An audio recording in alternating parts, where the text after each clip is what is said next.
score. Philip Lindsay, 67 yards, as his guys are able to strike first here in this opening quarter. On here, Brandon McManus for the point after.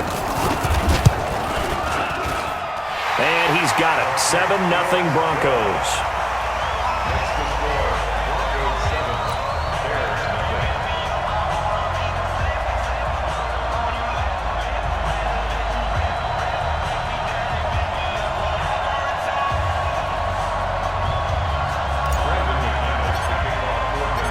After the touchdown, here's McManus now to kick it away. This will be taken to the back of the end zone. And no run back here. This will be a touchback, and it comes out to the 25-yard line. At the line, prepping for their next drive, the Bears offense. And it's been a miserable start for them offensively. Obviously, 2 drives, 2 interceptions. And this is where you have to know your quarterback and know how you actually have to reach him. Do you do it with a little bit of humor? Maybe you break the ice a little bit like, hey, didn't we practice in that colored jersey all week, not the one that you're throwing it to? Or maybe you have to be stern with him. But whatever it's going to take to get the message, it has to be done. He's putting the game in jeopardy. Looking to throw, Trubisky on first down. Gets this to his running back, Tariq Cohen. And he's dropped right at the 40. Gain of 3. I know most of the time when the ball's in the air, you're thinking wide receiver, tight end, but running backs, they can be a big part of any passing offense nowadays. That first down completion only netted him 3. 2nd and 7.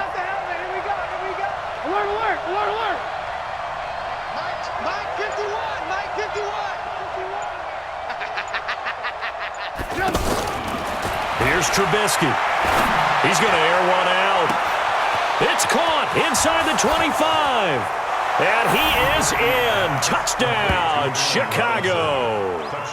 Allen Robinson, 60 yards, as they are now on the board here in the first half. Well, you know he can be explosive, and he's ultra-explosive there on the fly route. And you know how many times we've talked to coaches and we've had quoted back to us, well, you know something? When you execute really well, it doesn't matter if they know it's coming or not. Well, sometimes athleticism beats you as well. He just took off and went. That's almost like one of your Turkey Bowl games, isn't it? Just go long, man. I'll hit you. And it worked really well for them. This will be taken in at the 1. And it's a pretty good return here as he'll get it up to the 29-yard line. Denver offense at the line, ready to go. And they hit the home run last drive. 1 play on the ground all the way to the house. Now the defense, maybe they're expecting a run here.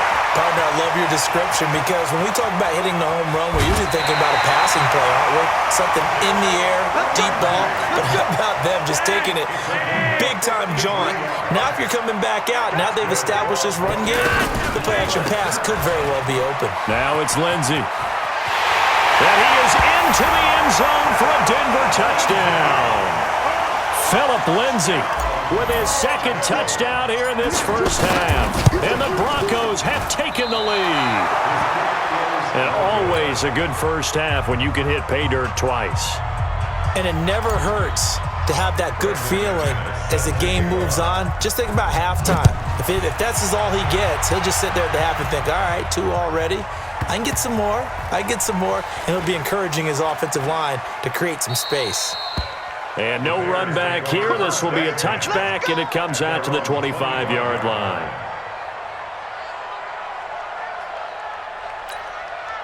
The Bears offense ready to go for their next drive. They've shown precious little here offensively thus far as they try again with a first down now. Now Trubisky on first down, buying time to his left.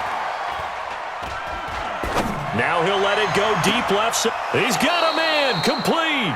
And he'll be out of bounds just shy of the 40. An excellent pickup of 34 yards. That was a fantastic job of keeping that play alive. And he had a chance to tuck it. I thought he might. They work on those situations all the time. This is coached, being able to keep your eyes downfield, keep the play alive, and not automatically run with the football. How about that lesson absorbed, and it turned into a big play. There's a ball thrown right side and complete. And down he goes, taking it inside the 10, just shy of the 5 at the 6. It's a gain of 34. Now a chance to make that big play really hurt. It's 1st and goal just outside the 5. Throwing here, Trubisky. And that's caught for a Bear touchdown. It's the tight end, Trey Burton. It's a 6-yard touchdown pass. And now they can recapture the lead if they can make the PAT. Point after, right down the middle. And the decision to just kick the extra point winds up successful.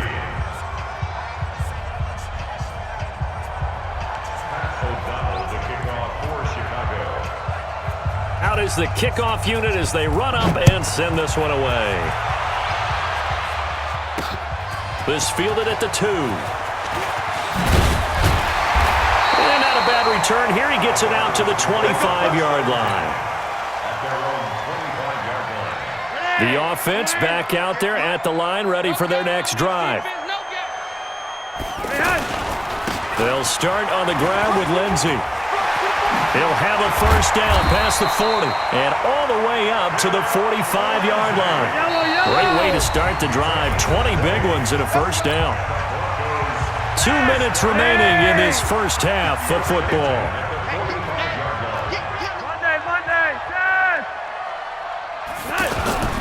Operating off play action, Flacco. And his throw here's incomplete. Jeff Hireman, the intended receiver, but it's going to be 2nd down. Well, Charles, if you think so far the early part of the preseason, who has stood out? If you take a peek back at the draft, really in the first round, it was pretty defensively minded, but there were 3 quarterbacks taken. Kyler Murray 1st, Daniel Jones 6th, Dwayne Haskins 15th. Of those guys, they look pretty good. I agree with you, Brandon. When you talk about those 3 quarterbacks, and you're right, the rest of the draft, we're talking about big linemen, right? We're talking about defensive players, not a lot of skill players in the first round. But let's take the quarterbacks very quickly. Kyler Murray, by acclamation, went to Arizona. Everyone excited about it. And I think his team remains excited about his prospects. They're eager to see him play. He became the starter as soon as he was drafted. Daniel Jones, that was a different situation in New York. The fans weren't real excited about him coming in, but the reason they drafted him has a similar demeanor and talent to Eli Manning, and he's acquitting himself quite nicely in the early going. And Dwayne Haskins a little more up and down in Washington. And that is caught. Touchdown, Denver. Jeff Hireman there to make the grab. And the Broncos have retaken the lead. McManus now for the extra point. He missed one earlier, remember, but this time he gets it to go.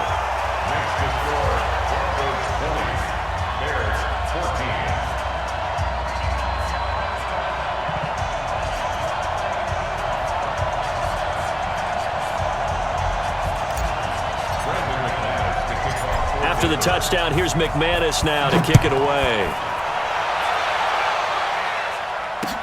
This fielded a few yards into the end zone. And they'll put up the stop sign there as his guys will get it at the 25. The offense now at the line, ready for their next drive. Inside of a minute left in the half. Does the fact that you're down on the scoreboard influence what you do or, I guess, don't do on this final drive? It certainly does, but what influences me even more is who I've got running my football team out on the field and the weapons around him. Can he make a play? Can he get into someone that we're going to trust to take care of the ball? If that's the case, I might push it a little bit here and try and get something before the half runs out. On 3rd down, Trubisky. Pressure from his right, and he goes down hard, flat on his back. Now the Bears going to call the first of their timeouts as the clock will stop with 34 seconds to go before halftime. Trubisky and the troops staying out there. They will go for it.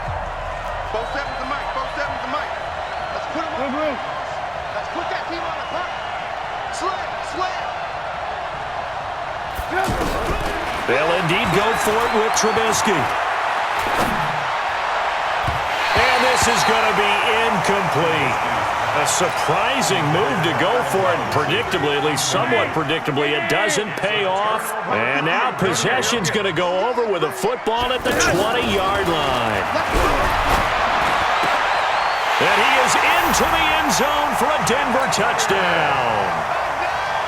Jeff Hireman with his second touchdown here in this first half. And the Broncos push further out in front. Extra point from McManus is good.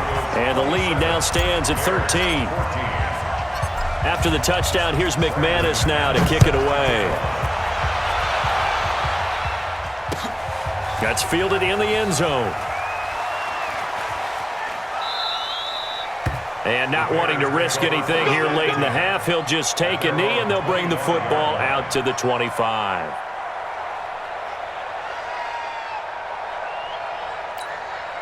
At the line, prepping for their next drive, the Bears offense. You've got less than 30 seconds left here in the half. You're well on your own side of the field. What are we doing here, Coach Davis? Well, I'm trying something on first down, and it's something that's safe. It's something that's been done many times before. A lot of people say it's not even worth trying, but I'm running a draw. I'm running a screen. I'm seeing if something pops. And if it does, that can alter my strategy and potentially get me some points. And if it doesn't work, well, then you just run the clock out and go to the locker room.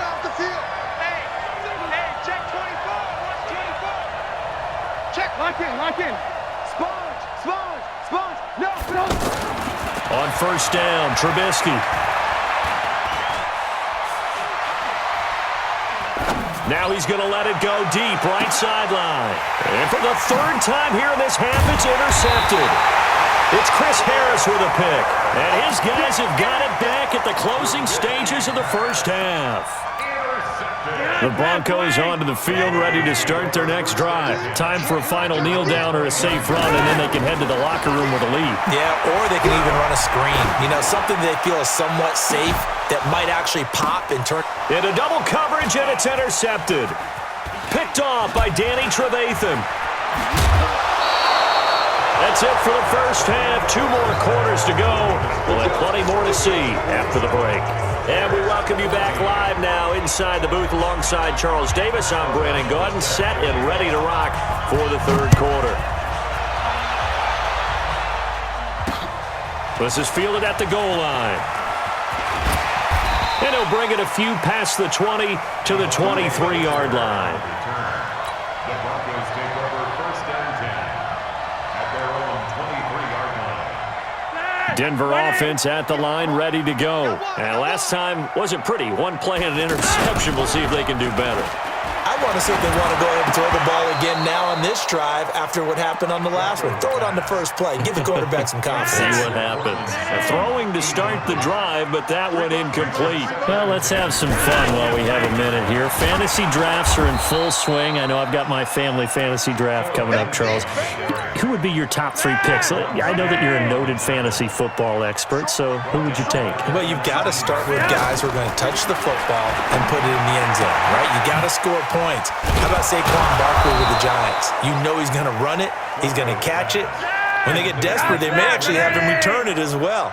Alvin Kamara is an absolute matchup nightmare for everyone. And Christian McCaffrey, did he ever come off the field last year? And, you know, this guy, he's a threat to be a 1,000-yard runner and a 1,000-yard receiver, as is Kamara. So this is going to be fun to watch. I can't wait to see those guys do their thing, but there are plenty of other guys out there, too. If Zeke comes along, you got to take him. Melvin Gordon, if they both come to camp, we'll see how that works out. How about Todd Gurley and his health? Because, boy, when he touches the ball, great things usually happen. And then wondering, someone like Le'Veon Bell took the year off, now a new offense. But if he starts going like he used to, he's obviously going to be a good one. Fresh legs is what you're counting on with Le'Veon Bell and a fresh start in New York with the Jets. And if you're looking for an exciting rookie, remember this. Kyler Murray's going to get the ball from the first snap, and they're going to leave him in there throughout. And as long as he stays healthy, he's going to pitch it around the park a bunch. Don't be surprised if he gets a little love, too. Looking to throw on second down. Flacco. And he'll take it across midfield and down to the 48-yard line. First possession of the third quarter, an interception, so maybe a second-half tone setter. Indeed, and not the tone they wanted to set. That's the equivalent of running out the wrong door and running into your pool instead of running out onto the field. A real dud for that one. Has that happened to you before? No, but I've heard stories about teams actually doing that back in the good old days. Meanwhile, they take a